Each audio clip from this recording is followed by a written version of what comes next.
Hello and welcome in to the premiere of the Right Angle Sports College Football Show, where the plan, we hope, is to provide winning insights and predictions to help you stay ahead of the game. Week one gets underway tonight. Welcome to everybody that's tuning in live. Welcome to all the NFL folks in the chat. We see you. If you've got some questions, certainly get those in.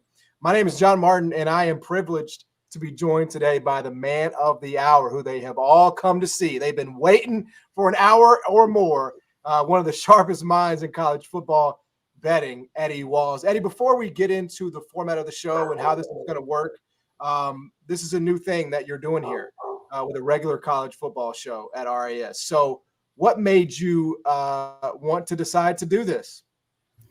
Yeah, I think it was a couple of factors. First, I think that RAS probably needs to be represented college football content wise. We work our asses off, honestly. Like, we start these calls back in like the first week of June, and we don't miss a week where we don't go over a conference and every single team in it and the coaches and all the transfer portal news. We work very, very hard. And I mean, I'm not trying to be disrespectful to anybody. I respect everybody in this space, but I just have an algorithm on my YouTube channel that I listen to podcasts, and there's people trying to do content daily and they go over the same 10 teams. And sometimes the content isn't that good. So I think that we can provide a valuable space for everybody. I mean, at least I hope we can. Yeah. We'll see. But nonetheless, I just really think that the entire team needs to be represented a little bit more out there. Definitely all the guys that are on the team. We do incredible work, and I think it will show every single year pretty much. Yeah, love it. Real quick about me, I've been betting on my own for 4 years, which makes me the newcomer, without a doubt, on the RAS College Football Show. Been doing some content in the space with Odyssey and BetQL. But speaking of RAS, college football's back. Week one games get underway tonight, which we're going to touch on. The entire team, including Eddie, as you just heard him talk about, has been preparing since spring. And there have already been 10 releases this week. There will perhaps be more. If you're interested in following all the releases in the future, you know where to go. raspicks.com for all the details. So the way this is going to work, at least in terms of the way we workshopped it, Eddie, is we're not going to go over every single bet that you have made this week, but we are going to highlight some of the biggest games and some of the most premier matchups of the week. And we have 5 or 6 this week. So let's kick off with the team that is probably, I believe it's the most bet on team in America. It's the most talked about team in America. And that, of course, would be the Colorado Buffaloes hosting North Dakota State tonight. You've seen this number kind of creep up. Now Colorado out to 10.5. Total has plummeted, however. It was around 60.5, 61. Now it's at 55.5. What do you make of this game and sort of the movement that we've seen today? I think it's pretty simple to think about the movement. It was easy to fake a game on an extra board. I thought the over money was very suspicious to begin with. And I mean, I'm not going to pretend that I know a lot about North Dakota State, but I know that they're a plodding offense that goes pretty slow. They try to play in between the tackles. They're very run heavy based. Their head coach left to be an inside linebacker coach at USC. They're missing their all conference safety, which is a big deal. That was the only thing that I can conclude that would make sense to this kind of over, unless Colorado's just going to go out there and blow them away. I don't think there's a team that's talked about as much as Colorado, but it seems that it's all the same talking points on Prime and all this media stuff. People don't realize that Colorado, much like Ole Miss or Missouri, went out this year and they're kind of all in, but they're all in a different way.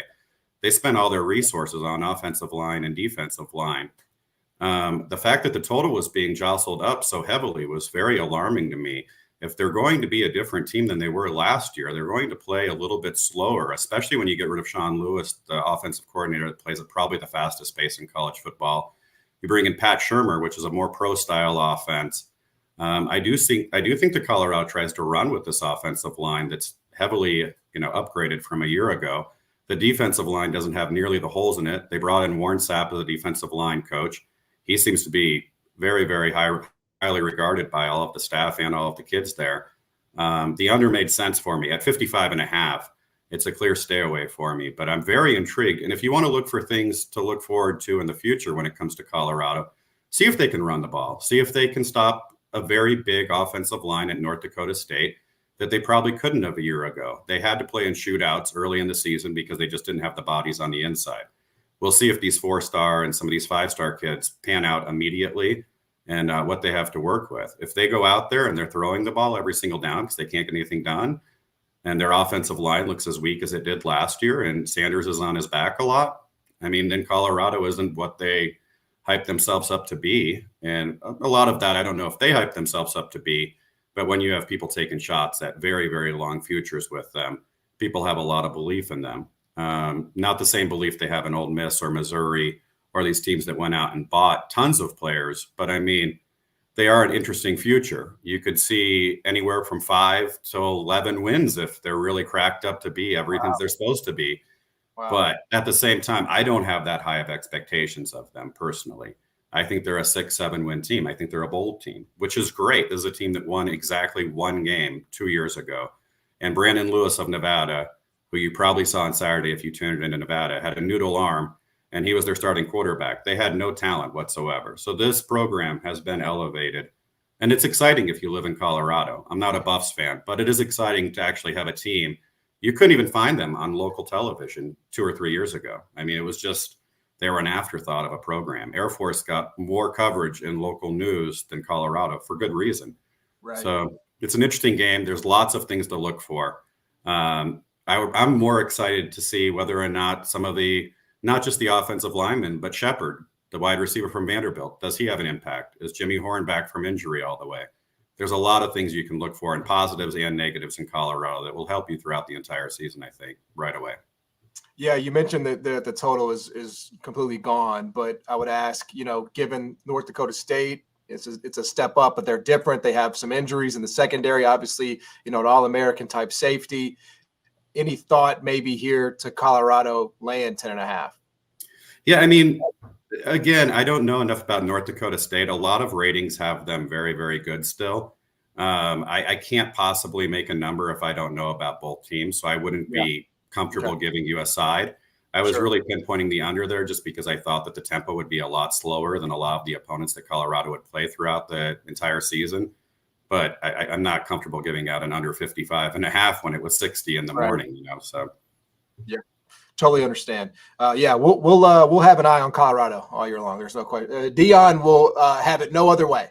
He will have it no other way than for us. We're going to get plenty of Colorado games. I have a feeling. I think we can just go ahead and carve out a segment every week for Colorado.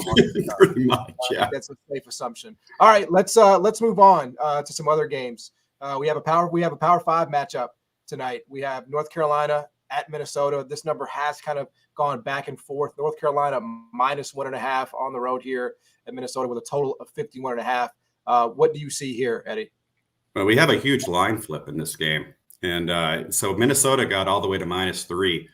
It became pretty clear to a lot of bettors that they weren't healthy. They're all America. They're all conference running back.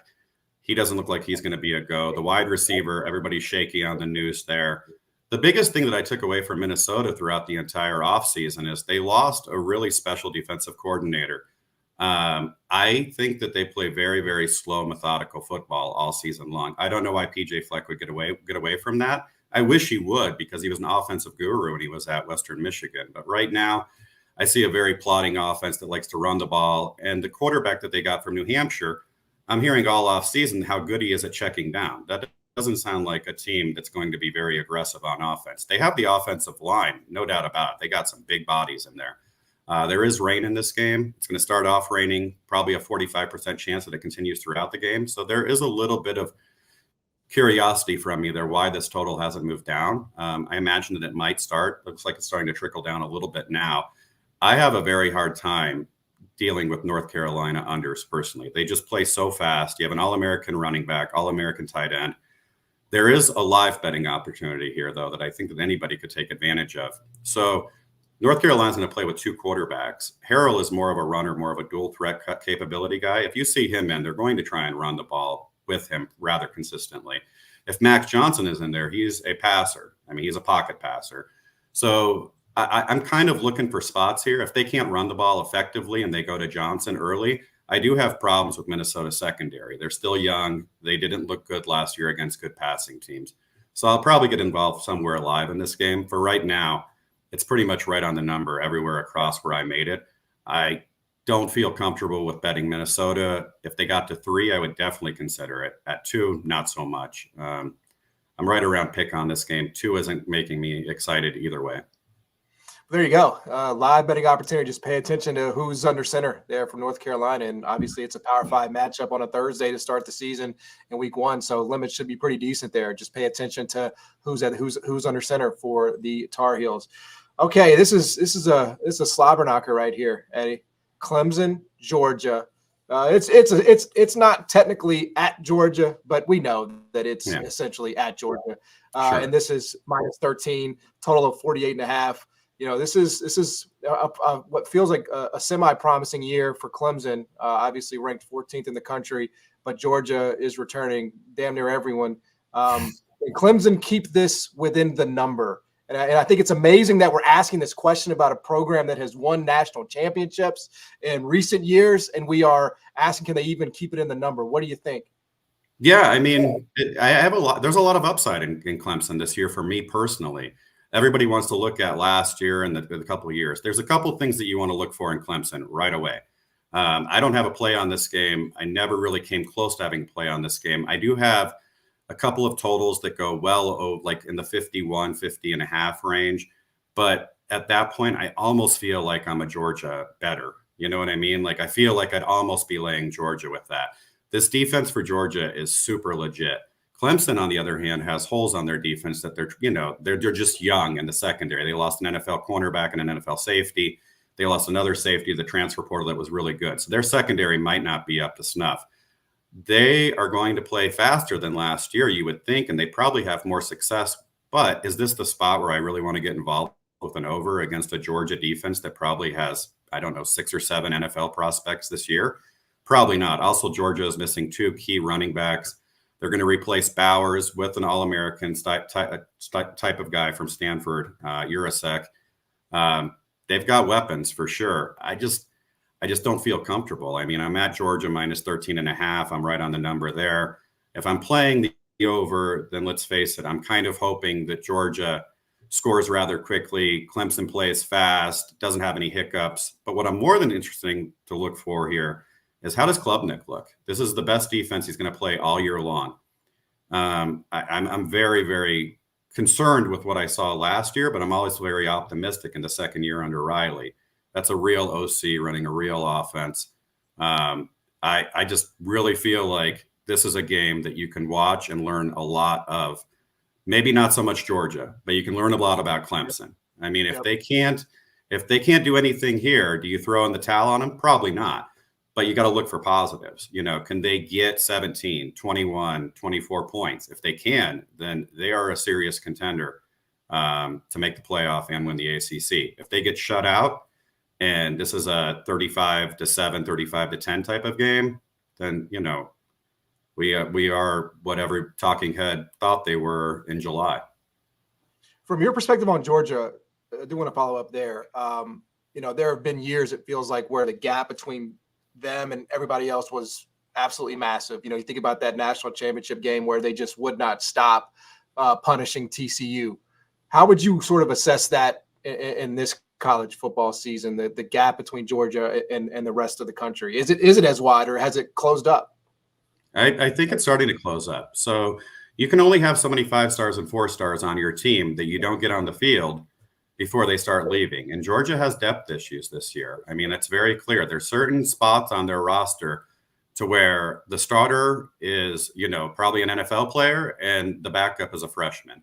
Whether or not they can stay healthy, especially on defense and offensive line, is, for yet to be seen.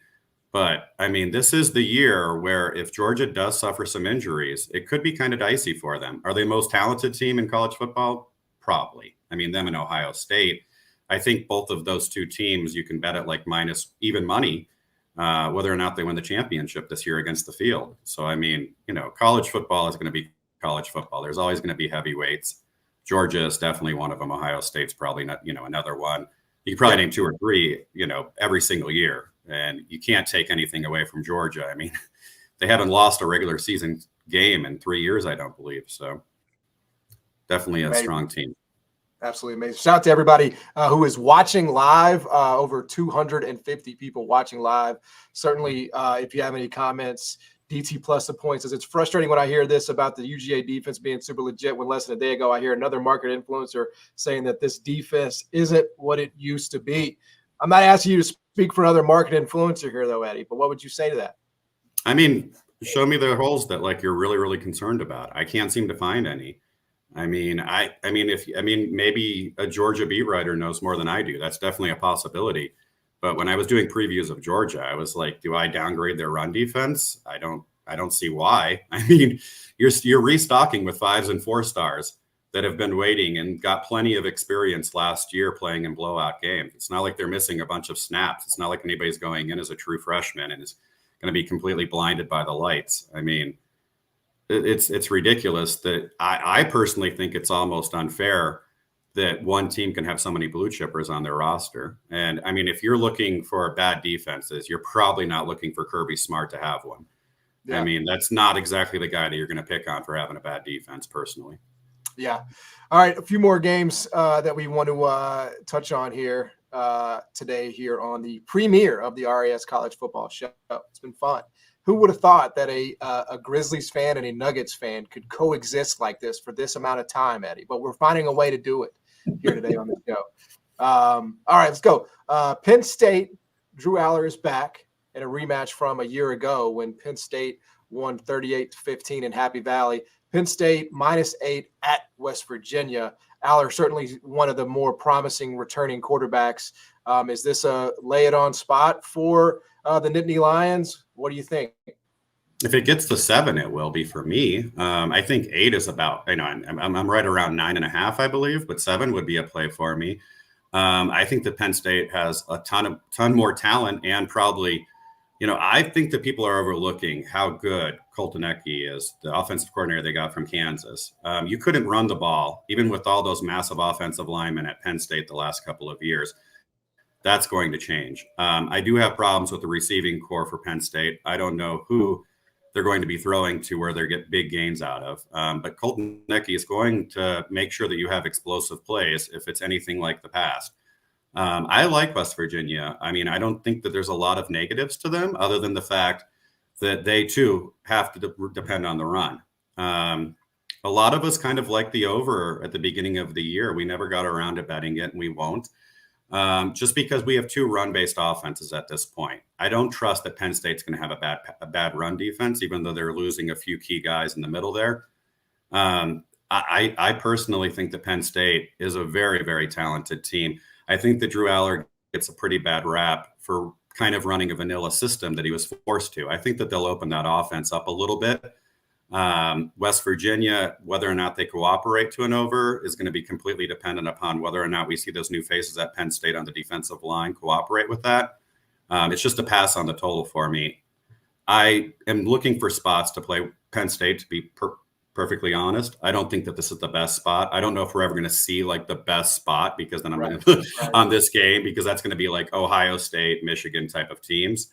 But I mean, I think that there is just a lot of upside in bringing in Tom Allen, who's a defensive coordinator, who isn't nearly as aggressive as Manny Diaz was, who can call a hell of a defense. And then you bring in an offensive coordinator from Kansas, who has nothing but success. I mean, and if he can incorporate what they had at Kansas with that level of athlete to what they have at Penn State, this is a very dangerous team.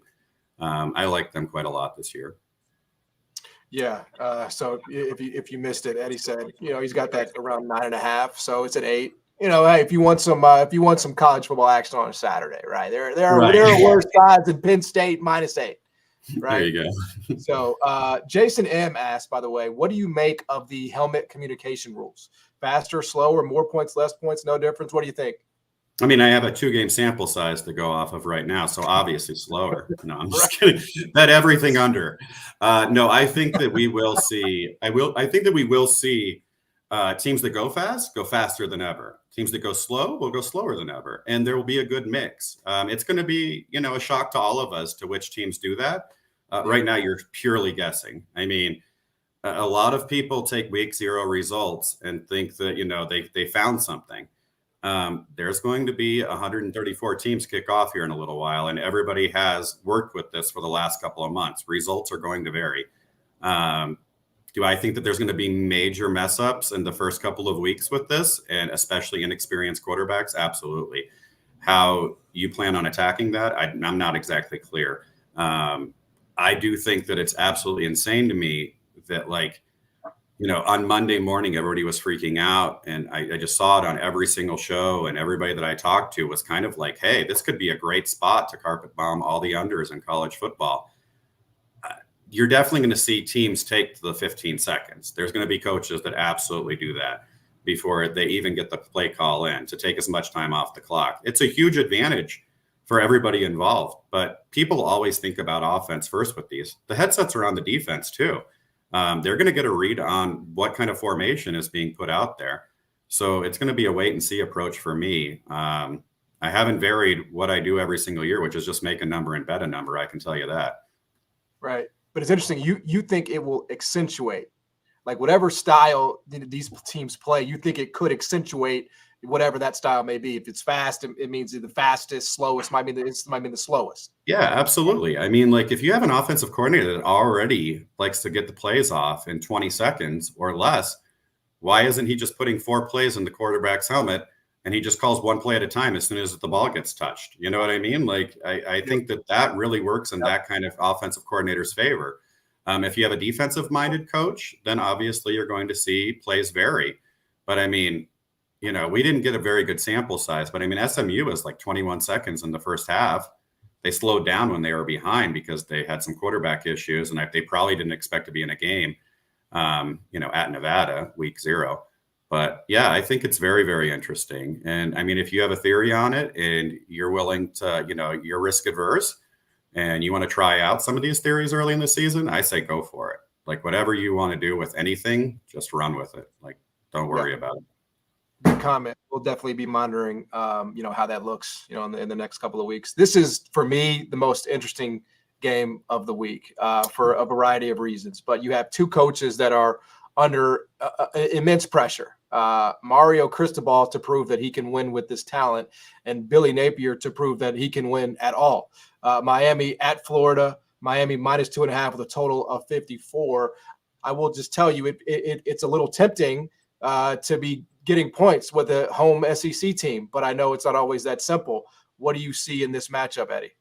Yeah, I'm actually involved in this game, and the number is actually there. So I bet over 53.5. There was a couple of factors to why. And also, I will say that I don't think Cristobal is on the hot seat at all, because they can't afford to buy out that contract. Like, that contract is so bad and so ridiculous that, like, I just can't see him doing it. As much money as Miami wants to throw at somebody, I just can't see them buying out $100 million contract. That's Jimbo Fisher territory right there. Right.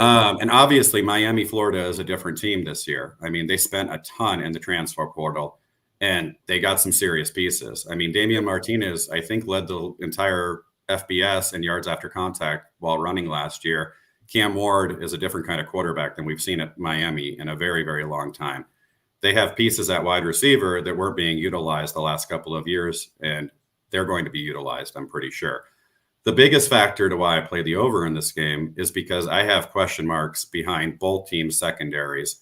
I don't have any really big weakness for Miami other than the fact that their secondary is a little bit weak.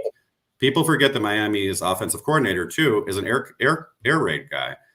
You might see Cam Ward pass it quite a lot more. Florida can stop the run pretty well. The offensive line for Miami is probably going to be top 15 talent-wise. Whether or not that accentuates out to the field, I have absolutely no idea, because with Cristobal, you're just rolling the dice on something like that. But it was very clear to me that Florida went out and got Badger from Arizona State, the wide receiver, and they have wide receivers now. And Graham Mertz, he very quietly led the SEC in completion percentage last year. I know a lot of it was dink and dunk, but he can get it down the field, and now he has playmakers that maybe he didn't have a year ago. It wasn't a big play for me whatsoever. It was just a half unit, but it was something that I really liked. My numbers didn't allow me to have a ton of confidence in it, but I just can't really figure out how Florida stays in this game if they're going to try and run the ball. Like, that doesn't make sense to me. So if this line is at 2 and the total's at 53.5, if it's going to be a close game, I just don't see it being a 17-20 type of game. It's just, and also I think if Napier is going to keep his job, he absolutely has to get back to what he was at ULL, which was, absolutely controlling everything on offense. And they were a pretty heavy score team. Now he got a little bit defense oriented, which got him the job in the SEC. But if he's going to win games, he's going to have to get back to his old self, which is scoring points. I don't think that they have the secondary to not score points either. So a little bit of overaction there for me. Any thought to the coaching matchup here? These are two coaches that are, I think, both not. They don't have the best reputations. Their reputations don't precede them. Is there any, is there an edge for either one of these gentlemen in a game like this? Well, I mean, if you're just going off of close game record, there's not a worse coach than Cristobal, period. And that goes back to when he was young and to current. I mean, if he's in close games, it's very, very difficult to trust him. He is just the coach that kind of folds under pressure late in fourth quarters. And, what's very strange about me is that he hires a very, very good staff that's very competent, but I don't feel like he listens to them, especially in close games and end games. And then on the other side, we have Napier, who I just said was very, very good on offense and called all of his own plays at ULL. And that's what he got his reputation by. He got to the big stage and became more conservative. I don't like that when coaches do that. We're seeing that happen more and more, and it's going to cost them their jobs. We've seen it for the last 20 years. Every coach that comes up as an offensive coach and then turns into a conservative coach, they kind of flail. But I still, in my heart of hearts, would take Napier over Cristobal.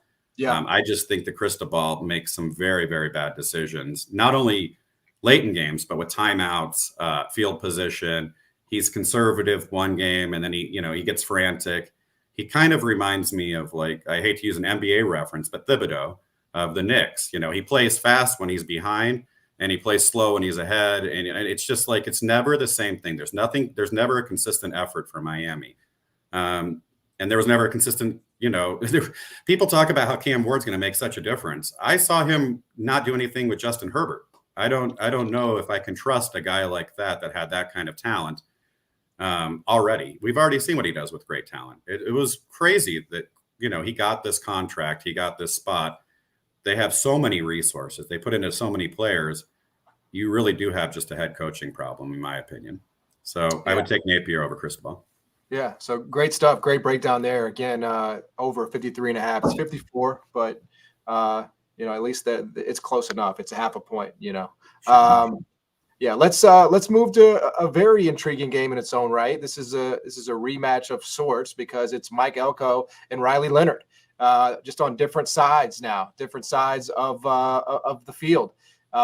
Texas A&M -3, and of course Notre Dame total 46. This is huge implications, Eddie, for playoff and that discussion in a prime game, early in the season. How do you see this one? Well, I mean, I definitely would be on Notre Dame if their left tackle was healthy. That's probably the biggest storyline in the offseason as far as injuries that not a lot of people have.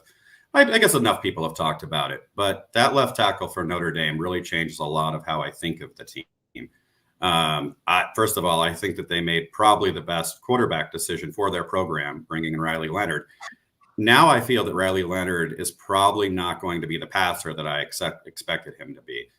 And they upgraded their offensive coordinator tremendously, bringing in the guy from LSU, Drobnik. And I can't find any reason why the offense wouldn't be better going in the offseason. I was like, why is this total where it is?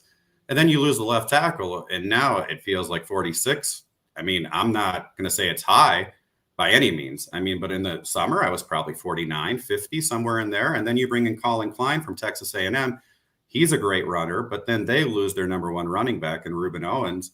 So I don't have any platform to say that over is a good play whatsoever anymore. If it was just going off of the changes that were made in the offseason, Elko is completely comfortable playing in high scoring games. We saw that at Duke. Yep. We know that Freeman is definitely capable of putting up big points. We saw that all of last year. But I mean, I think the line's probably right. I think I have Texas A&M -2. I think it was closer to pick before the left tackle. I was kind of salivating for a 3, and then you lose that big of an anchor on the offensive line. I think the number's probably right where it's supposed to be. A game like this, you're not going to find a huge discrepancy unless you're just a homer for one team, or you just have some kind of read that is just out of this world on one team. I think that this line is absolutely right. It's probably my most intriguing game. I am very, very, I don't want to say nervous, but I'm excited to see what Colin Klein brings to this Texas A&M offense, because it's going to be look completely different than what Jimbo Fisher was trying to do. And he has a legit quarterback in Wingman, and he's got some good wide receivers. Is it going to be super heavy run? Probably. Is it going to be like 50% pass, 50% run? I'm not sure. Yeah, I think, for me in this one, I think there might be a coaching mismatch. And I think that, I mean, I truly I like to extrapolate this, but coaches who are successful at programs where there's not a long lineage of success, I tend to believe them, right? Like many, like when Mike Norvell left Memphis, when Justin Fuente left Memphis, like when you come to programs that aren't used to it, that don't have the resources, and you show it can be done, and then you get them like Mike Elko has at Texas A&M, I tend to kind of feel like it's going to be tough to stop you at a place like that. Agree. Yeah, no, you're absolutely right. I mean, Mike Elko, probably one of the smartest head coaching decisions with Texas A&M going there. I know they had to pay a ton of money to get Jimbo out of that contract, and they spent a ton of money to get him, but for good reason. I mean, he's going to make your secondary the worst thing that's going to happen is your secondary is going to be awesome. And he makes a very, very smart hire in Colin Klein that's going to run the Kansas State offense. How that works in SEC play, I don't know. But I know that Colin Klein is super special, at least what I've saw the last couple of years. So, yeah, this is a great game. You can learn so much about both these teams. I don't even have a lean in this game, but I'll definitely be tuning in.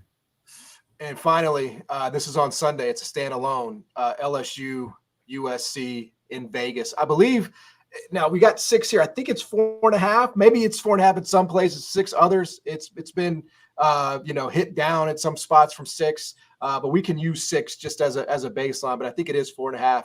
Yeah, I think it is 4.5. It's 4 at Chris, 4 at Pinnacle. Okay. So I mean, if you like LSU, that's probably the bottom of the line. And I was going to say, it feels like it's been one-way traffic, Eddie, on USC all summer. LSU is obviously replacing everything, and it does sort of feel like a big leap of faith in Nussmeier, who had a great bowl game, but that's what we're operating on. What do you make of the matchup? Well, I mean, okay, so there's a couple of ways to look at this. LSU lost everything except for their offensive line, which was fantastic. They also get back their entire running back room, which they didn't have to use last year because Jalen Daniels, I mean, he was better runner than anybody on the team. And then they bring in just a plethora of really good wide receivers. The one thing that LSU didn't bring in, they didn't bring in anybody on defense of note, and their defense was terrible last year. Now, USC is going in the opposite direction where they bring in a ton of defensive transfers. They bring in a new DC. They got North Dakota State's head coach to come in as a linebacker coach. That's how serious they are. I mean, they're overhauling this entire defense.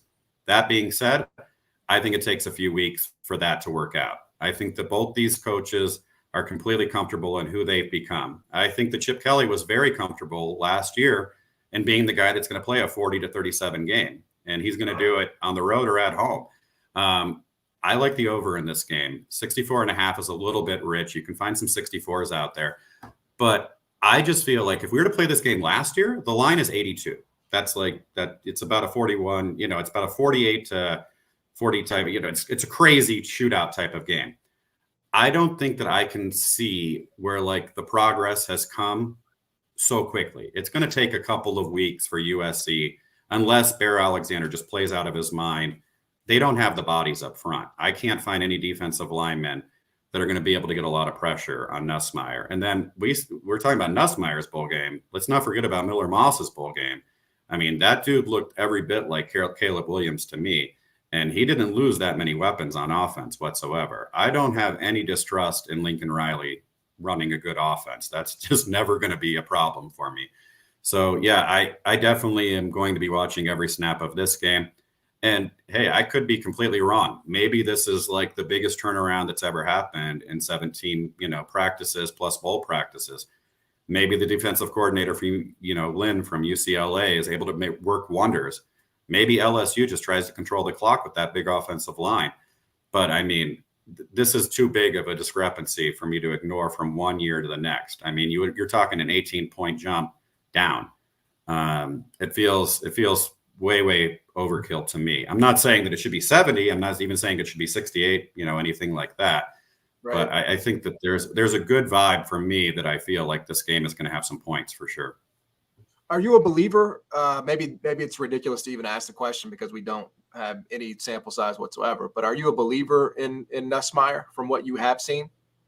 Yeah, I mean, I think that he's got to be good, right? I mean, like he came very, very close to beating out Daniels. And I mean, he's only played behind NFL quarterbacks. I mean, this guy's been waiting for his chance for a long time. He's a high 4-star out of high school. It's not like this dude's going to come in there and just be completely blown away by the competition, especially if it's USC's defense, the pass defense. It can only leap so far. I mean, if they make a huge leap this year, we're talking a 75 ranked, pass defense efficiency. I have no reason to believe that he's not talented. I mean, everything that I've seen from him looks like he's a pretty darn good quarterback, and he's had some pretty big moments in his college career as a backup. So he's probably been waiting for this for a long time. And with what they have at wide receiver, everybody's talking about, well, they lost 2 wide receivers to the NFL that were just game changers and everything like that. That Daniels from Liberty, he can light it up too. I mean, they went out and spent on wide receivers. So I'm not worried about that. The only thing that gives me pause here, and I'll be frank about it, I'll tell you guys when I'm insecure about a play. The only thing that gives me pause here is that Lincoln Riley does play slow, and he is the master of explosive plays. But if there was one guy that was going to manipulate headsets at 15 seconds, it might be him. And then the other thing that concerns me is LSU's offensive line has a huge advantage. Why wouldn't they just run the ball, take as much time off the clock when they're up 10 points or something like that? So those are the only 2 things that worry me. Yeah. But basically, I'm just hoping that USC goes out and gets like a 70-yard touchdown to start the game. then I'll feel a little better. I'll tell you that. Absolutely, well, for the most part, I feel pretty confident. Yeah, it's a great week 1. It feels like on the docket here. It's been a good time going through the matchups this week. Again, make sure you like and subscribe to the RAS YouTube page. We'll have a college ball release show at 8 a.m. Pacific on Saturday, NFL Week 1. Obviously, Wednesday at 9 a.m. PT, college football show right here on YouTube. Every Thursday at 2 o'clock Pacific. That is the plan. Eddie, thanks a lot for the time. Best of luck this week. And to everybody out there, best of luck with your bets. And we'll see you again same time next week here on the RAS College Football. Thank you so much.